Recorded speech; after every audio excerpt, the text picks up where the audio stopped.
Un poco de hidráulica básica. Vamos a hablar de aspectos como la presión, como los elementos que utilizamos los bomberos para aplicar presión. También vamos a hablar en conceptos que son necesarios en el combate de incendios en edificios. Bueno, si hablamos de presión, estamos hablando de un fenómeno físico que ocurre dentro de las mangueras, en los cuales se les ha llenado de agua. En este caso, físicamente el agua siempre va a querer estar en movimiento, va a querer filtrarse, al menos que haya un contenedor que lo mantenga en reposo.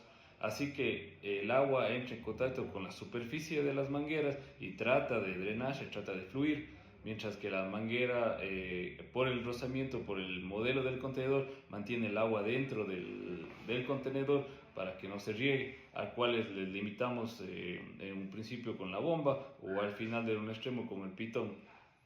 Si vamos a hablar de presión, es la fuerza que se ejerce sobre las paredes del contenedor. Así que existe una presión estática. Esta presión estática hace referencia al agua que no tiene movimiento, que se encuentra dentro del contenedor, pero no tiene movimiento. No hay una fuerza que haga que vaya de un lado hacia el otro.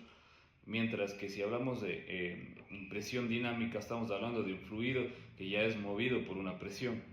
Por ejemplo, cuando se abre un pitón o cuando la bomba está trabajando y ha sido abierta la llave que permite el paso del agua, estamos hablando de presión dinámica. Y también existe un tipo de presión que se llama presión residual.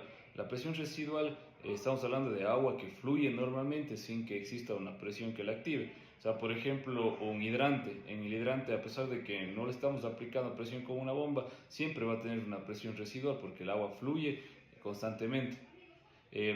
Vamos a hablar también del tema del cálculo de la fricción, ¿sabes? Existe una fórmula en cual las constantes siempre van a variar por el diámetro de las mangueras. La fricción ocurre en el momento que el agua que está fluyendo desde un extremo inicial a un extremo final trata de llegar al mismo, pero en el camino va haciendo contacto con las mangueras o con los obstáculos, son los acoples. En este caso, si es que vamos a hablar de incendios en edificios, tenemos que tener en cuenta que la gravedad es un factor determinante, ya que cada metro de altura produce al menos la caída de 0,1 a 1,43 de presión. Algunos textos hablan de 5 psi por cada piso que se pierde. En este caso, vamos a utilizar este cálculo como referencia porque un bombero debe trabajar con al menos 100 libras de presión en su pitón. Entonces tenemos que hacer este cálculo de la reducción, la caída de presión que le llamamos. Y para eso existe una fórmula.